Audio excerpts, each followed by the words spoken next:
성경 말씀 로마서 12장 2절 말씀 한 절만 보겠습니다. 너희는 이 세대를 본받지 말고 오직 마음을 새롭게 함으로 변화를 받아 하나님의 선하시고 기뻐하시고 온전하신 뜻이 무엇인지 분별하도록 하라. 아멘. 오늘도 구원에 대해서 제가 설교를 하려고 하는데요. 구원에 대해서 우리가 너무 작게 좁은 개념으로 이해하고 있는 것이 문제입니다. 우리 한국교회 교인들에게 예를 들어서 당신이 생각하는 구원이 뭐냐 물어보면 첫 번째로 나오는 대답이 죽어서 천국 가는 겁니다. 그럴 거예요. 그건 이제 가장 기초적인 이해입니다. 근데 그 이해만 머물러 있으면 문제가 많아요. 뭐가 문제가 많냐면 우리는 죽어서 천국 가는 방법도 우리가 하는 게 아무것도 없어요. 믿으면 되는 거예요. 그냥. 믿음으로 의롭다함을 받습니다. 믿음으로 구원 받습니다. 이걸 목사님들이 계속 강조하셨기 때문에 성도들은 그걸 잘 알고 있어요. 그러니까 그러면 내가 이제 20살 때 믿었어요. 그러면 80살까지 산다고 치면 60년 동안 뭘 해야 되냐 그거예요. 예수 믿는다는 게 도대체 뭐냐. 죽으면 천국 가는 것이고 그 20년부터 20살부터 80살까지 60년 동안 내가 그럼 뭘 해야 되느냐? 계속 믿어야 되느냐? 물론 믿어야죠. 그 믿는다는 게 뭐냐 그거예요. 그러니까 구원에 대해서 우리가 죽어서 천국 가는 것입니다. 그렇게만 이해하면 60년 동안 별로 할 게 없어요.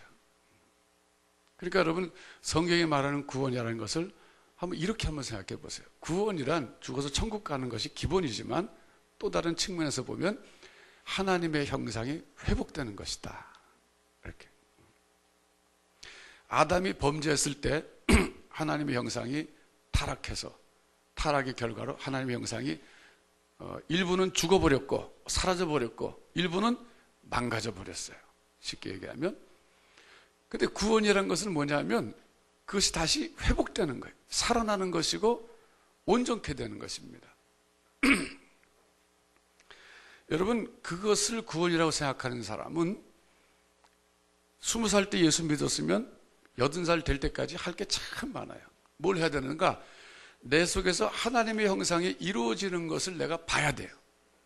그리고 내가 노력해야 되는 거예요. 하나님의 형상이 회복되도록 노력을 해야 되는 거예요. 물론 그 노력은 나 개인 혼자 노력하는 게 아니라 성령께서 도와주셔서 성령께서 도와주시고 역사하시고 주도적으로 이끌어 가십니다. 그걸 성화과정이라 그러는 거예요. 그래서 실제적으로 20살 예수 믿었으면 21살 땐 조금 더 하나님의 형상이 회복되어 있어야 되고 30살 땐 좀 더 많이 회복되어 있어야 되고 40살, 50살, 60살, 70살, 80살 때 되면은 거의 회복이 다 돼 있어야 되는 거예요. 그런데 20살 때 예수 믿은 사람 70살 때도 별로 차이점이 없다면 그거는 중요한 그 구원에 대해서 개념을 이해하지 못했기 때문에 발전이 없었던 거예요. 참 애석한 일입니다. 저는 그래서 우리 다윗교회 성도님들은 이 성경에서 말하는 구원이라는 것이 하나님의 형상의 회복이라고 하는 이 관점, 이 측면을 잘 이해하셨으면 좋겠습니다. 여러분 세상의 종교인들을 두 부류로 나눌 수 있어요. 구도자가 있는가 하면 구복자가 있습니다. 구복자. 그러니까 구도자에 대립되는 사람은 구복자예요. 복을 구하는 사람. 종교 행위를 합니다. 뭐 절에 가든 교회 가든 성당에 가든 뭐 어디 가든 갑니다. 가는 목적이 뭐냐? 복을 얻기 위해서 구복. 근데 구도자는 누구냐면 절에 가든 뭐 성당에 가든 교회 가든 어디 가든 진리를 얻기 위해서 가는 사람들이 있어요. 사실은 진리를 얻기 위해서 가야 되는 거예요. 무당한 때 가면서 진리를 얻기 위해서 가는 사람 한 사람도 없습니다. 여기 점치러 가보신 분들 계실 거예요. 여기 무당한 때 가보신 분들 계실 거예요. 도를 얻으러 갔습니까? 아니요. 재수 알아보러 간 거고 미래 내가 어떻게 될지 점쳐보러 간 거예요. 이건 종교가 아니에요. 적어도 종교라 그럴 때는 도를 찾아야 종교입니다. 그러니까 세상에 그 종교인들이 많지만 구복자가 있고 구도자가 있어요. 구복자는 사실은 별 발전이 없어요. 그러니까 구복자는 어느 종교에 가든지 나 복만 받으면 되니까 종교를 넘나들으면서 다닙니다. 여기가 조금 더 나은 것 같다. 그럼 거기 갔다. 예, 목적이 복을 받는 거니까. 그러나 구도자는 틀려요. 구도자는 정말 뭐가 진리냐, 이게 진리예요. 그러니까 구도자의 마음을 가지고 우리가 교회에 나와야 돼요. 그런 사람은 구원에 대해서 들을 때도 죽어서 천국 간다. 거기서 끝나는 게 아니라 그럼 구원이라는 게 뭐냐? 좀 더 깊이 있게 생각하고 싶은 그 동기가 생기는 거예요. 그런 사람에게는 하나님의 형상이 회복되는 것이 이것이 구원입니다. 그렇게 말하면 굉장히 와닿는 거예요. 자, 그러면 이제 좀 더 우리가 그 문제를 좀 생각할 때 성경 구절 하나 찾아보겠는데요. 요한 1서 3장 2절과 3절 찾아보겠습니다. 요한 1서 3장 2절과 3절.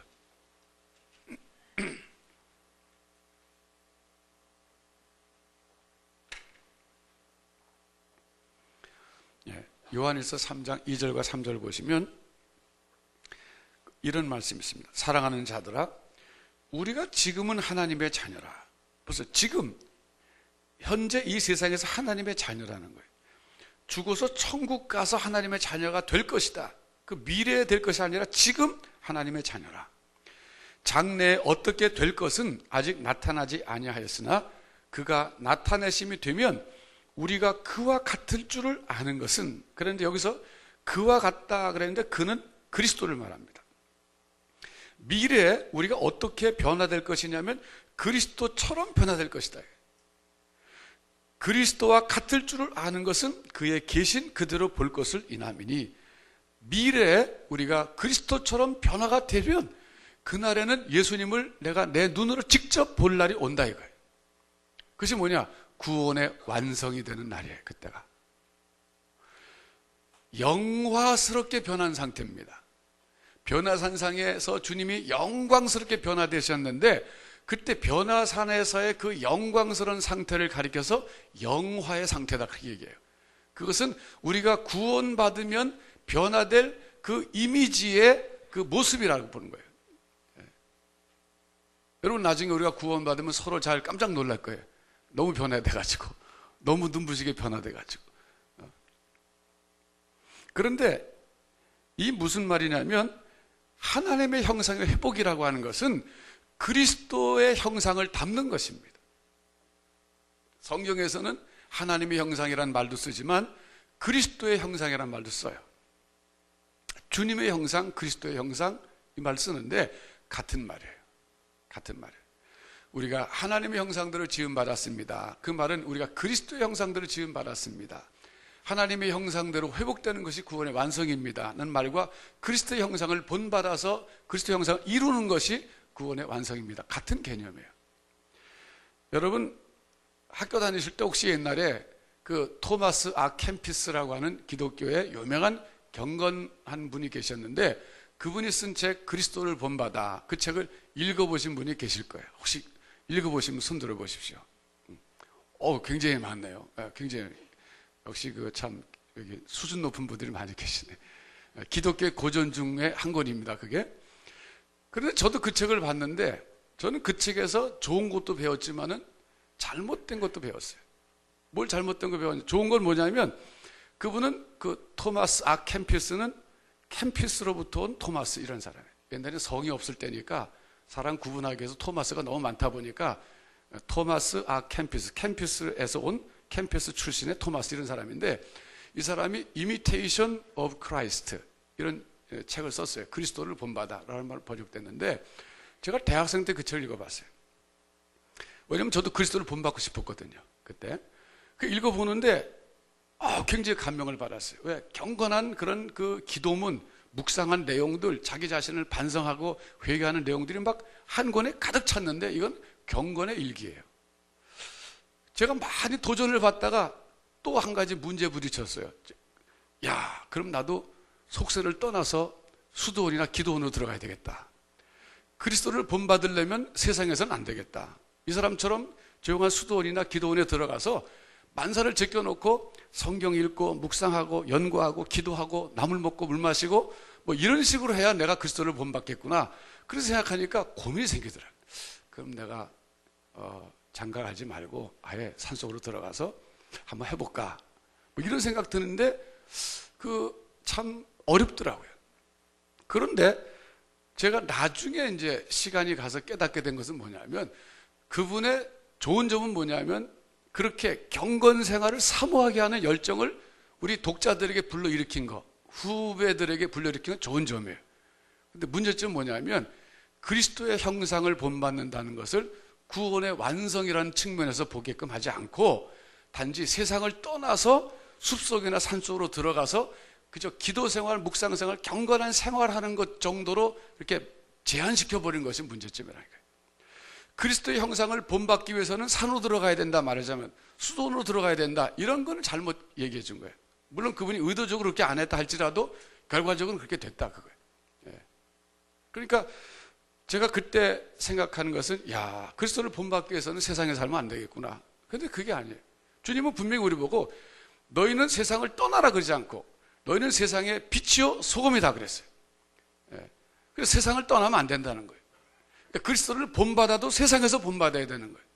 더군다나 그리스도를 본받는다 그럴 때 기도 생활과 묵상 생활 하는 걸 본받아라, 그게 아닙니다. 성경에서 말하는 그리스도의 형상을 본받는다는 것은 하나님의 형상의 회복을 강조하는 것인데, 그 측면을 토마스 아 캠프스가 보여주는 데는 실패하지 않았는가, 저는 그렇게 생각하는 거예요. 그 점이 아쉽습니다. 여러분들이 앞으로 혹시 그 책을 읽어보시더라도 이 점을 염두에 두고 읽어보시는 게 좋아요. 여러분, 하나님의 형상이 회복되면 여러 가지 변화가 나타나는데 근본적으로 한마디로는 새 사람이 되는 거예요. 새 사람. 에베소서 4장 24절로 가서 찾아보겠습니다. 에베소서 4장 24절.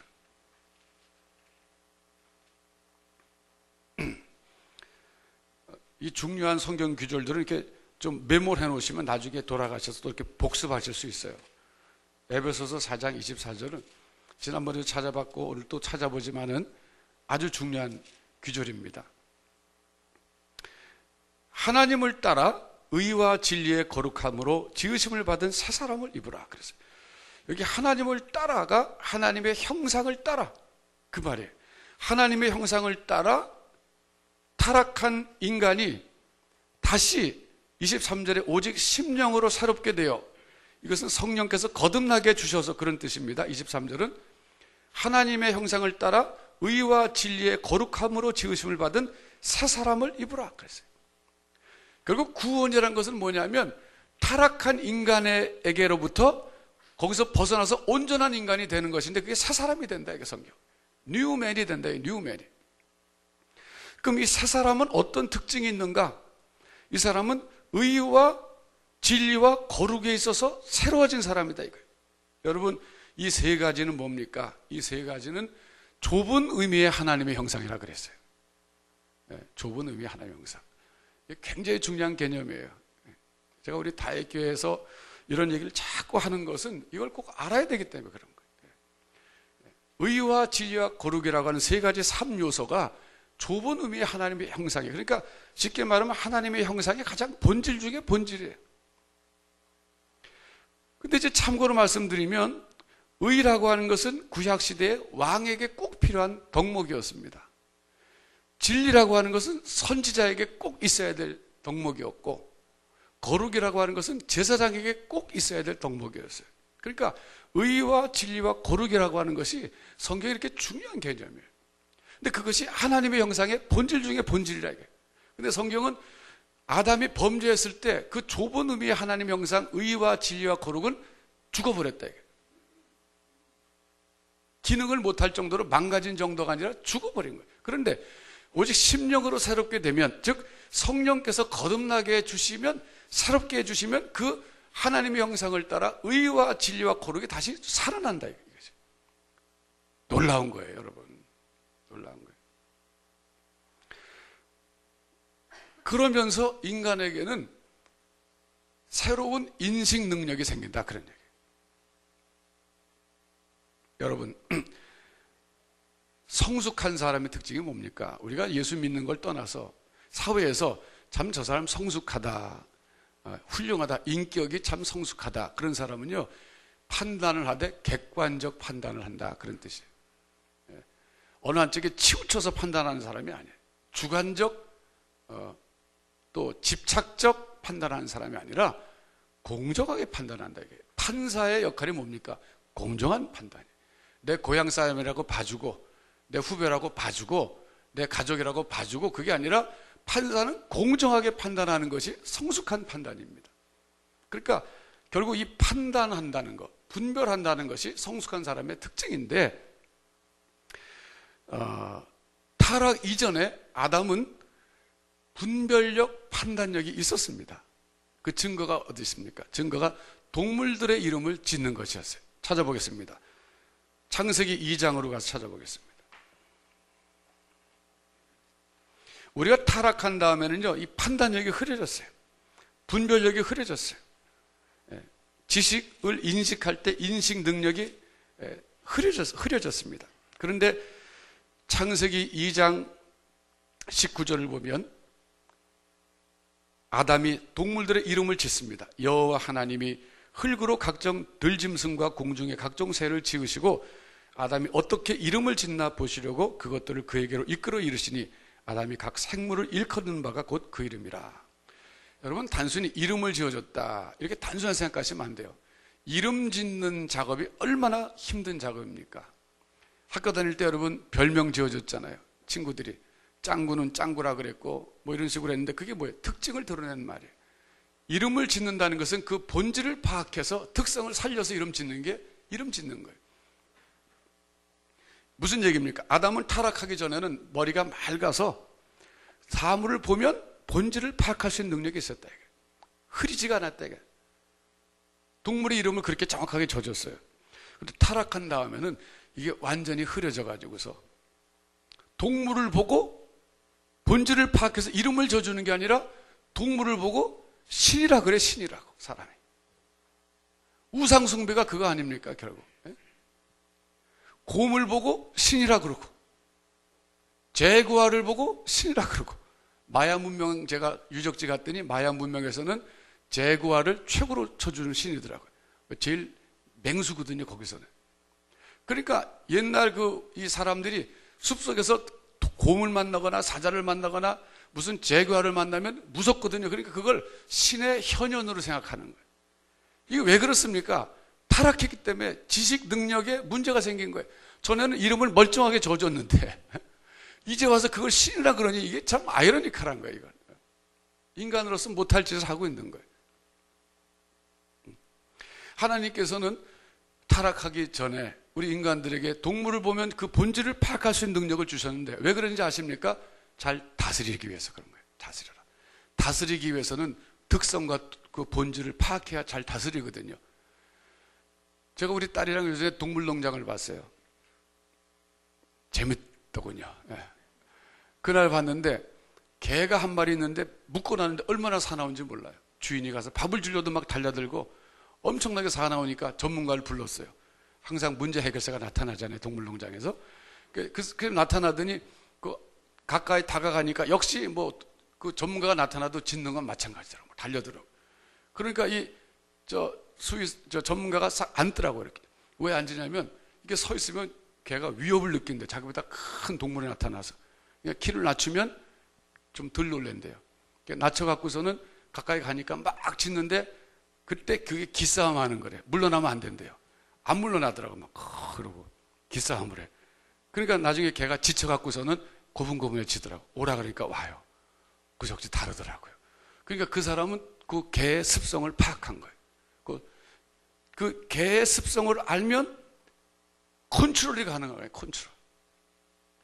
하나님께서 왜 인간에게 동물들의 그 습성과 본질을 파악할 수 있는 지적 능력을 주셨냐면 컨트롤, 다스리기 위해서 주신 거예요. 그래서 그 개를 가서 끄집어내고 집안에 그 개 집에 들어보니까 새끼를 낳았는데 얘가 새끼 낳아서 보호 본능 때문에 사나워진 거예요. 그런데 3마리가 죽었더라고요. 네, 추위에. 2마리 살아있는데 눈도 못 떠서 강아지들이 막 이러고 있어요. 얘는 지금 3마리 잃어버린 데다가 2마리까지 잃어버릴까봐 아무도 못 오게 하는 거예요. 첫 번째 새끼 낳을 때 얘가. 그러니까 그 노하우도 없어가지고 그러는 거예요. 그러니까 그 깨끗하게 3마리 다 치워주고 그러고 나니까 안정감을 찾더라고요. 그러니까 그 전문가는 뭡니까? 개가 왜 저렇게 사나워졌는지를 아는 거예요. 왜 저렇게 하는지 아는 거예요. 알면 지배가 되는 거예요. 하나님께서 우리 인간에게 동물과 자연 만물에 대한 지식을 분별할 수 있는 능력을 주신 것은 이용해 먹으라 그게 아닙니다. 잘 다스려라 그래 주십니다. 다스려라. 근데 그걸 가지고 결국 동물을 학대하고 자연을 착취하는 것은 하나님 뜻이 아닙니다. 환경 오염 문제가 우리의 책임 큰 거예요. 어쨌든 그래서 타락이 전에 아담이처럼 바르게 판단할 수 있는 능력이 있었는데 타락한 다음에 오히려 동물들을 신으로 숭배하게 됐으니까 이게 타락의 증거예요. 그러니까 우상을 동물 형상으로 만들어 놓고 섬겨놓은 것만 봐도 타락한 게 틀림없다 이렇게 우리가 이해해야 돼요. 인간이 이렇게까지 타락할 수가 있는가. 그런데 재미난 것은 말이죠, 여러 종교에서 인간의 이 인식 능력에 문제가 생겼다는 것을 다 간파하고 있습니다. 이구동성으로 말하고 있어요. 불교도 말하고 있어요. 유교도 말하고 있습니다. 제가 오늘 그래서 비교 종교를 좀 하려고 그래요. 여러분, 비교 종교. 내용이 조금 딱딱하더라도 여러분 한번 눈을 좀 이렇게 부릅뜨시고 머리를 집중하셔갖고 한번 정리해 보십시오. 다른 종교에서는 뭐라고 말하는가 아주 흥미로워요. 자, 여기 화면 좀 보여주세요.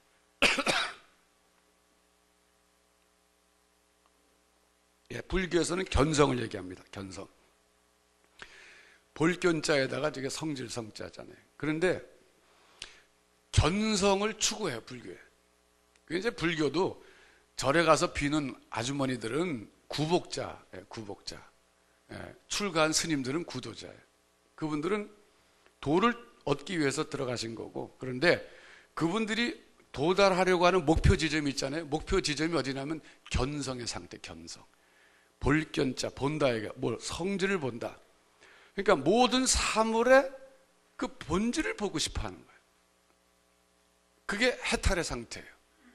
해탈한 사람은 그걸 볼 수 있는 사람이에요.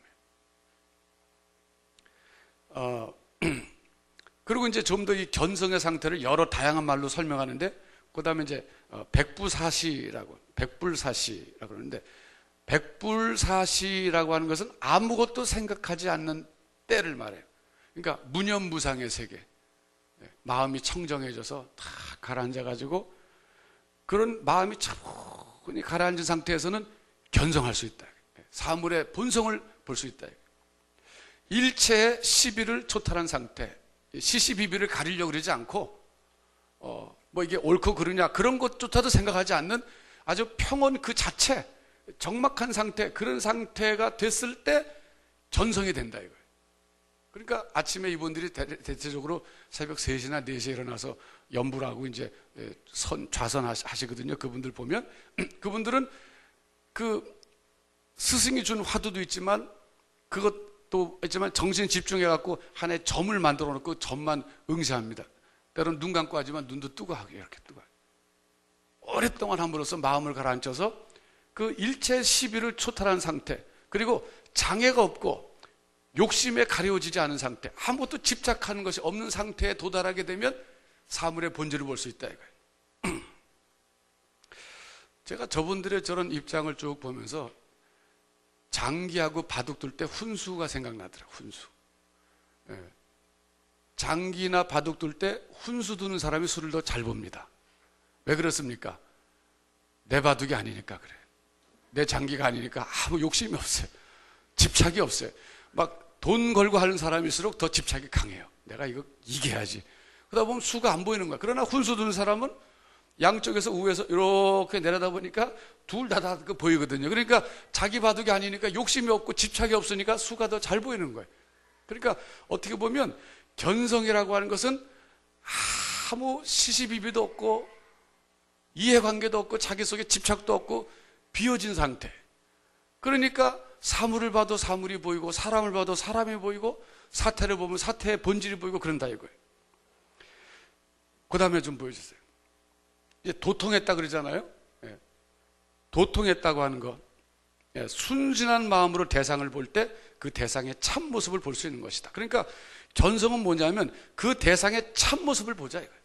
진짜 모습이 뭐냐 이거예요. 자, 그 다음 또 좀 보여주세요.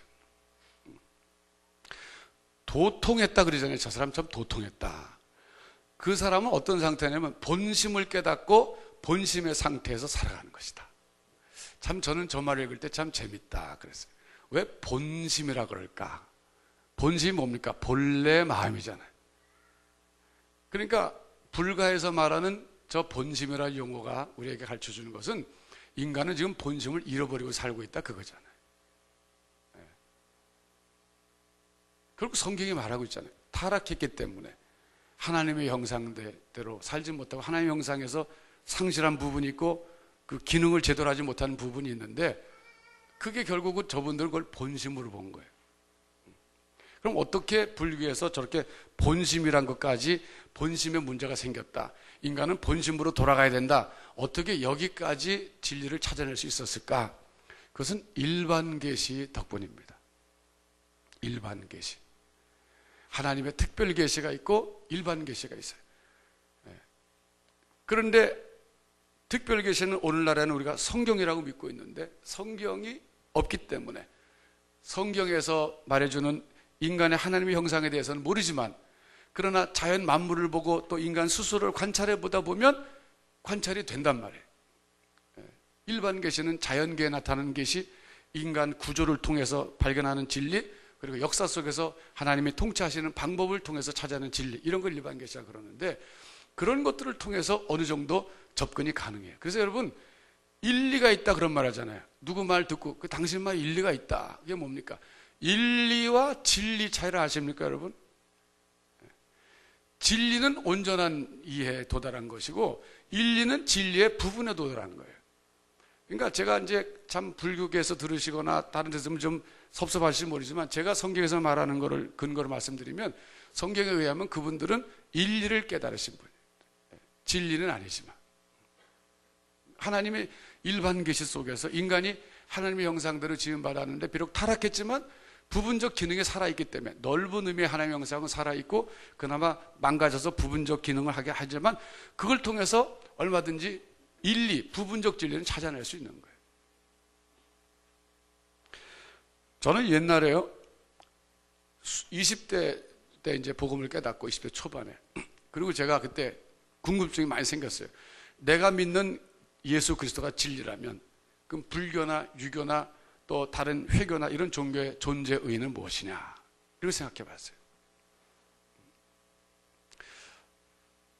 하나님께서 필요 없는 것을 허락하시지 않을 텐데 여러분 모기는 왜 두셨을 것 같아요? 하나님께서. 우리는 그런 생각도 해봤어요. 하나님께서 모기는 왜 두셔갖고 이렇게 여름에 잠도 못 자게 하실까 그랬는데 그건 뭐 하나의 우스갯소리지만 그러나 유교나 불교나 이런 소위 말하면 건전한 종교, 고등 종교들은요 하나님께서 생육하고 번성하라고 하셨는데 인간들이 생육하고 번성하기 위해서 필요한 종교들이었어요. 그리스도가 오시기 전까지. 그러니까 그분들이 강조하는 것은 구원에 이르는 길도 보여주시지만 인간이 어떻게 인간답게 살아가는가 윤리와 도덕도 가르쳐 주시거든요. 그러니까 윤리와 도덕이라고 하는 것이 뭐냐면 인간이 생육하고 번성하고 살아가기 위해서는 윤리와 도덕을 근간으로 하는 사회가 없으면 생육하고 번성할 수가 없어요. 아니면 동물의 세계죠. 뭐 힘센 사람이 제일 왕이니까. 그러니까 하나님이 생육하고 번성하라 그랬어요. 사람을 창조하시고 생육하고 번성하기 위해서는 반드시 윤리와 도덕이 필요하다 그거예요. 그런데 불교나 유교에서는 윤리와 도덕을 가르쳐 주거든요. 사람에게 어떻게 사는 게 사람답게 사는 것이다. 나름대로 그 일리 속에서이긴 하지만 그러니까 그걸 통해서 인간의 사회가 유지되고 번영되도록 하신 것이 하나님의 뜻이었다 이거예요. 그래서 여러분 한 번 더 이제 또 내려주시면 성불이라고 하는 것이 뭐냐? 자기 마음의 순수한 상태를 이루는 것이다. 즉 본심을 깨닫고 본심의 상태로 돌아가서 살아가는 것이 성불이다 이거예요. 그래서 마지막 정리하면 선천적으로 사람이 타고난 자연스럽고 순수한 마음가짐을 가지고 이것으로 대상을 정확하게 파악하는 것이 견성이다. 보세요. 선천적으로 사람이 타고난 본심이 있다 이거예요. 그것을 다시 회복시켜 가지고 대상을 정확하게 파악하는 것이 견성이다 그거예요. 저는 참 불교에서 도를 닦으시는 분들을 모든 그 사물이라든지 사태라든지 사람이라든지 이런 것들을 올바르게 판단하려고 노력하시는 그 동기는 굉장히 훌륭한 겁니다. 그분들은 뭘 전제로 합니까? 우리 인간이 망가져가지고 제대로 보지 못한다. 문제가 있다. 그리고 구원이란 뭐냐? 인간이 이렇게 망가진 인간이 회복되는 것이다. 여기까지 그분들이 주장하신다고 하는 것은 참 존경스러운 겁니다. 자, 그 다음에 이제 우리가 유교를 한번 가서 보겠습니다. 네. 유교 좀, 성리학 좀 들어주세요. 저도 요즘에 열심히 이제 공부하고 있는데요. 제가 깨닫고 이해한 것만 말씀드리는 겁니다. 이제 유교는 이제 주자의 때에 이르러서 주자학으로 발전했고, 그것이 이제 성리학이라는 명칭도 쓰지 않습니까? 한국에 들어왔을 때는 퇴계 이황이나 이율곡 선생에게 이르러서 이것이 많이 이제 꼽히기 시작했다 그래요. 근데 이제 저분들은 성인 군자를 꿈꿉니다. 성인 군자. 그러니까 불교에서는 이제 군자는 뭐 군자 대로행이다 제일 많이 알잖아요. 군자 반대는 소인배 그런 말 쓰지만은 군자보다도 더 이상적인 인간을 가리켜서 성인이라 그럽니다. 거룩할 성자에다가 사람이 짜서 성인이라 그래요. 그래서 성인군자, 우리가 성인군자도 아닌데 그런 말 하잖아요. 그 성인하고 군자의 차이점이 뭔가? 제가 이번에 유심히 좀 연구를 해보니까 차이점이 이거예요. 군자가 열심히 노력하면 성인이 될 수 있는 거예요. 근데 성인은 어떤 사람이냐면 경의 상태를 늘 노력하지 않아도 유지하는 사람이 성인이에요. 군자는 노력해야 유지하는 사람이 군자예요. 그런 차이점이 있더라고요. 그럼 저 경이 무슨 상태냐? 저기 이제 그 공경할 때 경자잖아요, 이렇게. 마음의 상태를 가리키는 말인데, 퇴계는 뭐라고 말했냐면, 마음 전체가 지극히 비고 고요한 것이 마치 밝은 거울과 같은 상태다. 그렇게 말했어요. 그 김성태 교수 그분께서 지금 은퇴하셨을 거예요. 근데 고려대학교 교수이신데 참 좋은 책을 쓰셨어요. 제가 책을 많이 읽고 도움을 받았는데, 근데 이제 그 다음에 이제 퇴계가 한 말 그대로 한번 좀 비춰주십시오. 물이 오면 곧 응해주어 막히지 않고 물이 떠나면 전같이 비고 맑은 것이다. 그랬어요. 경의 상태는 뭐냐면 마음이 마치 맑은 거울과 같은 상태예요. 거울은 중립적입니다. 자기를 보여주는 게 아니에요. 다른 대상물을 보여주는 거예요. 명경지수라는 말 있잖아요. 참 거울처럼 맑은 물, 그때 명경지수라 그러는데, 물이 오면 저건 사물을 뜻하는 거예요. 사람이든 뭐 사건이든 뭐 대상이든 그냥 종합적으로 쓰는 말입니다. 저때 말하는 물이라고 하는 것은 물건만 가리키는 건 아니에요. 그 경에 도달한 사람에게 사람이 오든 사건이 오든 사태가 오면 응해 주어서 막히지 않는다. 그 모습 그대로 보여준다 이거예요. 다시 말하면 그 본질을 보여주는 역할을 한다 이거예요. 그러면서 그 물이 떠나면 전같이 비워져서 맑은 상태로 회복되는 상태. 이게 경의 상태라는 거예요. 그래서 거경이라는 말 썼어요. 거경. 경에 거한다. 그 다음 그 거경 좀 보여주세요.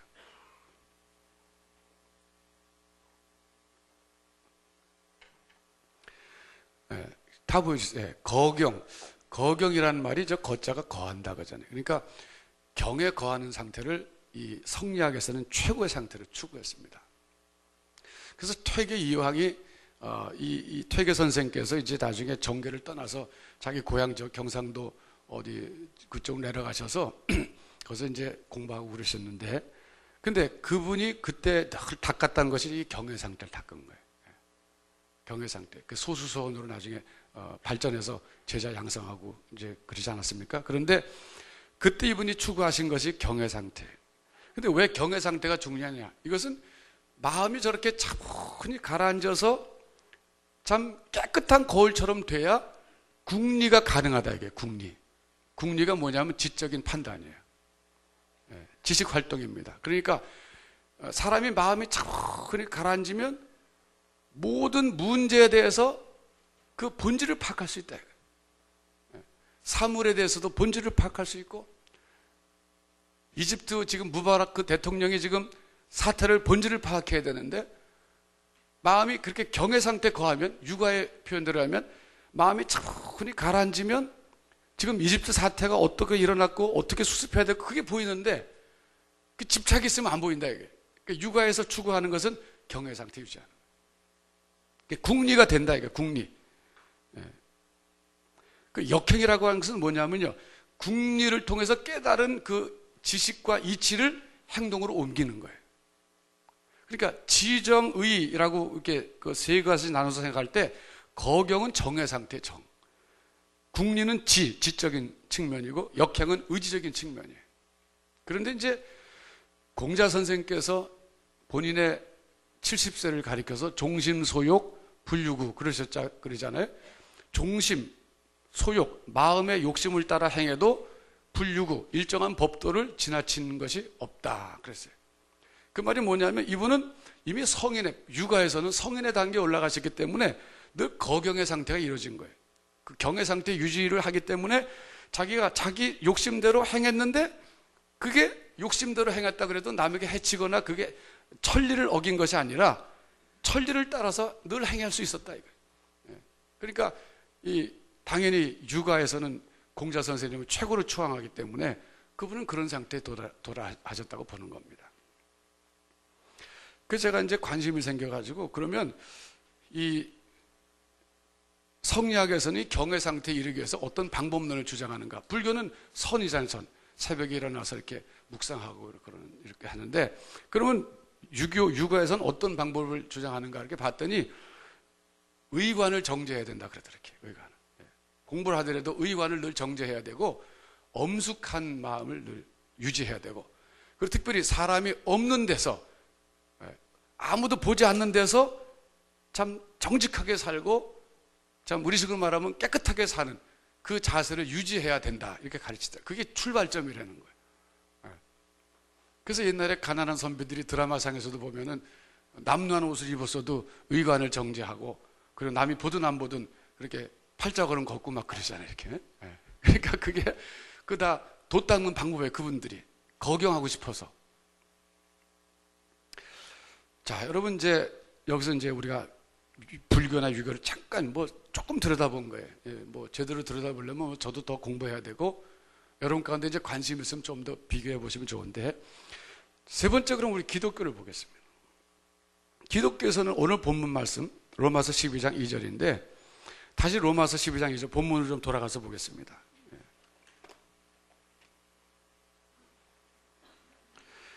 여러분, 이 로마서 12장 2절 말씀은 제가 전에 설교할 때 이미 말씀을 드렸던 거예요. 여기서 가장 중요한 단어는 분별이란 단어예요. 분별하도록 하라. 분별. 이 분별은 여기 국리라고 말할 수 있어요. 성리학에서 말하는 국리, 분별해야 돼. 불교에서 말할 때는 견성이라고 말할 수 있어요. 그런데 우리는 하나님의 선하시고 기뻐하시고 온전하신 뜻이 무엇인지 분별해야 된다 이거예요. 다시 말하면 이 만물을 보든 사건을 보든 사태를 보든 사람을 보든 우리 스스로의 관점에서 보는 것이 아니라 그것을 향하신, 그 사람을 향하신, 이번 이 사태를 향하신 하나님의 뜻이 무엇인가, 그걸 분별하는 것이 진정한 분별이다 그거예요. 그런데 이렇게 분별하기 위해서는 어떻게 해야 됩니까? 너희는 이 세대를 본받지 말아라. 이 세대의 가치관을 다 제거하라 그런 뜻이에요.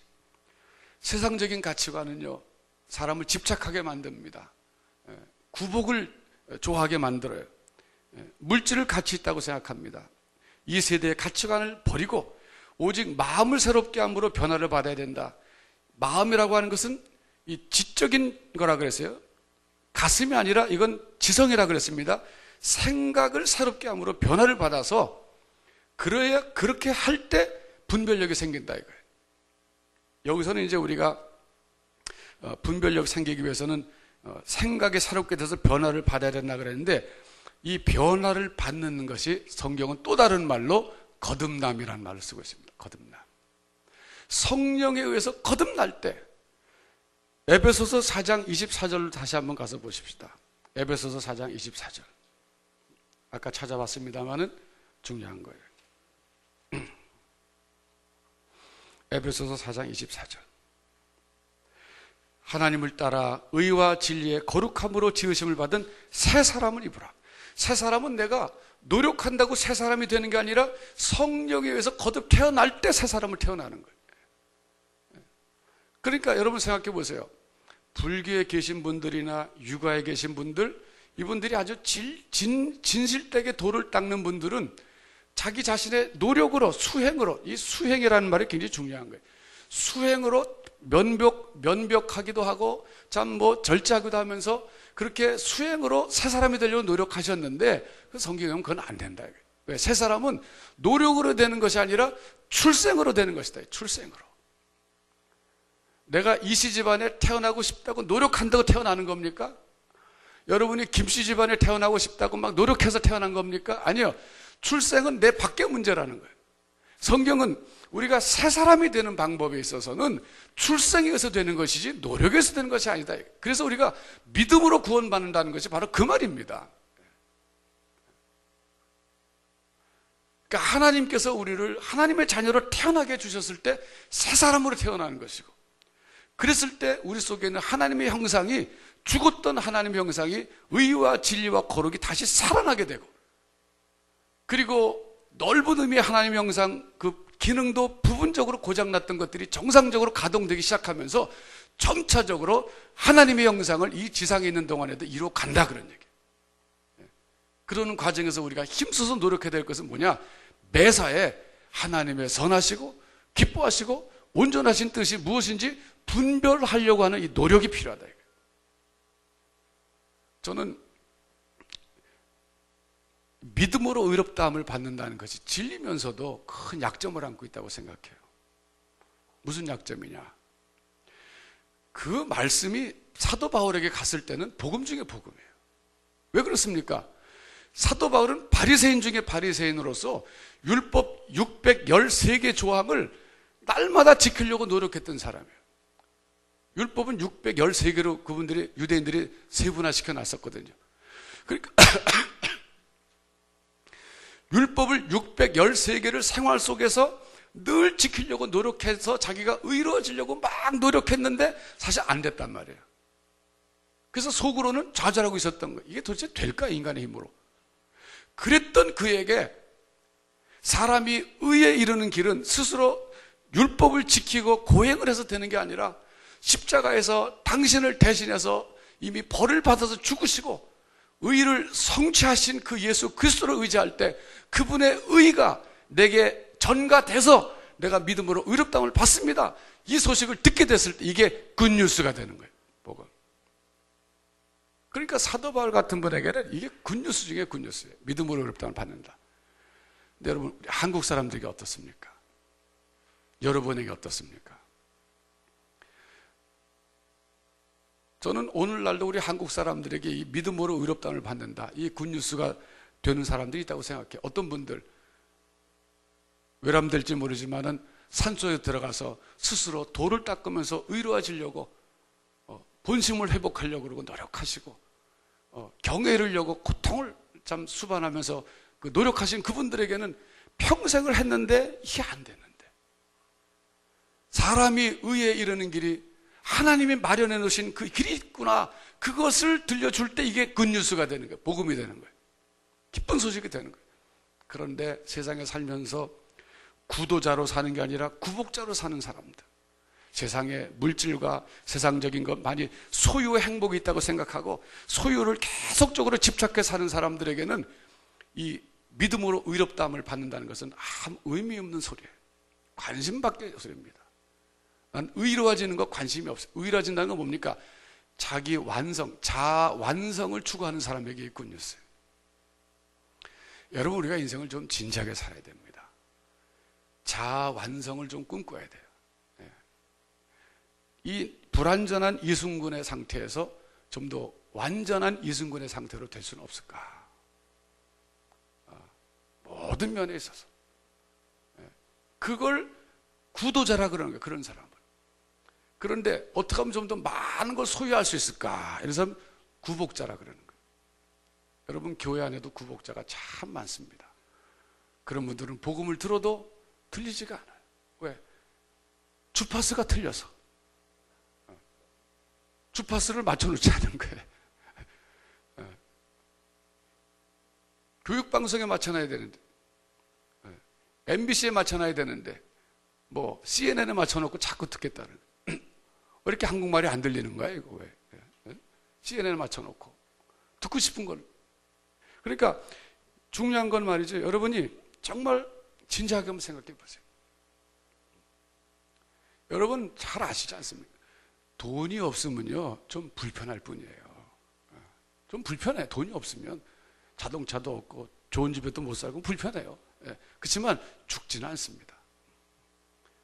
정말 우리가 추구하고 꿈꿔야 될 것은 자아 완성이에요. 서양 사람들이 이것을 self actualization 그 말, 자아 실현이라는 말을 썼어요. 그 메슬로우 같은 사람이 있어요. 메슬로우라고 유명한 사람이 있어요. 그 사람은 이제 서양 사람이니까 뭐 불교나 유교 이런 표현을 안 쓰고 그 사람은 자아 실현이라는 말을 썼어요. self actualization. 동서양을 막론하고 인생을 진지하게 사는 사람들은요, 인간의 불완전성을 본 사람들이에요. 그리고 특별히 자기의 불완전성을 보고 내가 좀 더 온전해질 수 없을까? 이게 구원이라고요. 나의 타락한 모습, 나의 부족한 상태에서 완전한 상태가 되고 싶다. 이게 구원을 희구하는 거예요. 이런 사람이 정신세계가 풍부한 사람. 이런 사람이 지도자가 될 수 있는 거예요, 여러분. 그런 점에서 볼 때 여러분 자녀들을 기르실 때도 그런 사람을 기르셔야 됩니다. 그러니까 스스로가 먼저 그런 사람이 되면 자녀들이 보고 따라오는 거예요. 나는 물질을 추구하면서 너희 복은 도를 추구하라. 돈이 아니고 도를 추구하라. 이게 안 되거든요. 나는 물질을 추구할 테니까 너는 돈을 추구하라. 돈. 이렇게 그렇지. 여러분, 저는 우리나라 남북한 지금 지도자들에게 정말 필요한 것은 이 바른 분별력이라고 생각합니다. 북한의 지도자들이나 남한의 지도자들이나 마찬가지. 그러니까 저는 최근에 그런 생각해요. 남한의 정치인들 가운데 기독교인도 많고 불교인도 많고 그 유교에 속한 분은 별로 안 계신 것 같아요. 유교는 좀 이제 종교가 아니니까. 어쨌든 철학을 유가의 철학을 가지신 분 계시더라도 좀 각각 종교에서 추구하는 본질로 돌아갔으면 좋겠어요. 그분들이.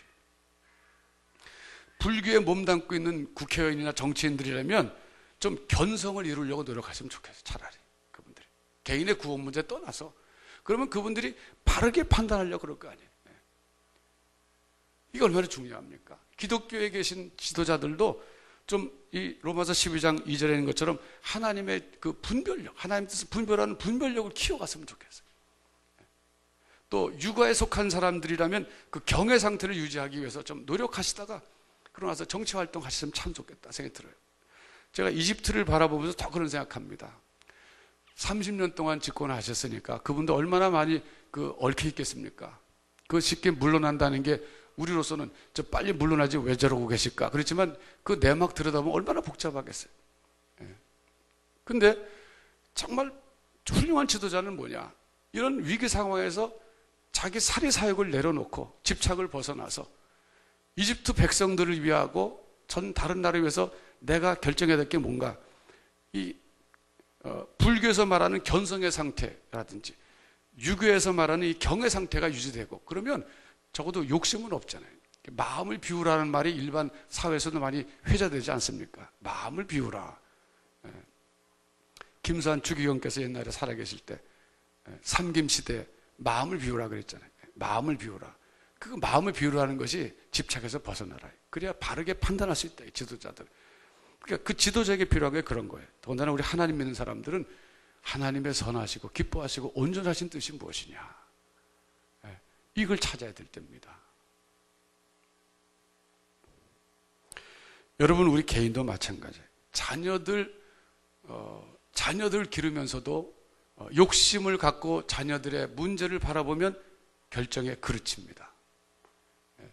자녀들에 대해서도 내 자녀가 아니라 하나님의 사람이다. 하나님의 사람을 잠시 하나님 내게 맡겨주신 것이다.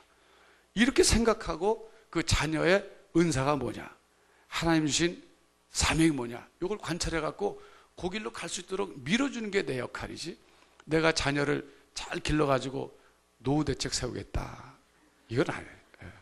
노후 대책 되지도 않습니다. 뭐 포기하십시오. 예. 되겠습니까?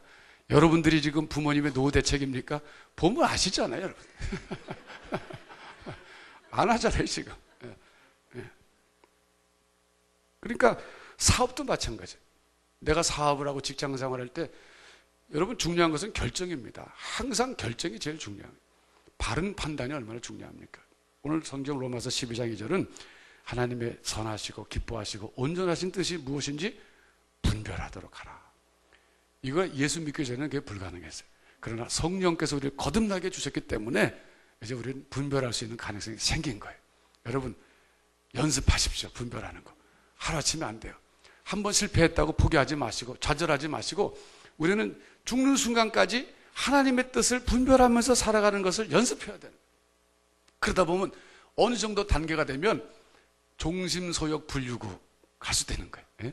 기독교 적식으로 내가 내 생각, 욕심을 따라 행했는데 하나님의 말씀을 지나치지 않았다. 이런 상태가 되면 참 그게 자유스러운 상태가 되는 거예요. 진리를 알지니 진리가 너희를 자유케 하리라 그랬어요.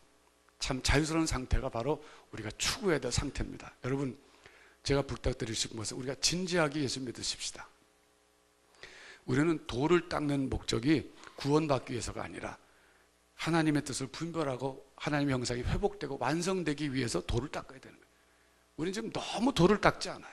개신교는. 그게 약점입니다. 그러니까 사도 바울만 해도 그분 개신교도가 아니에요. 그분은. 율법에 얼마나 얽매여 있다가 복음을 들으니까 정말 굿뉴스예요.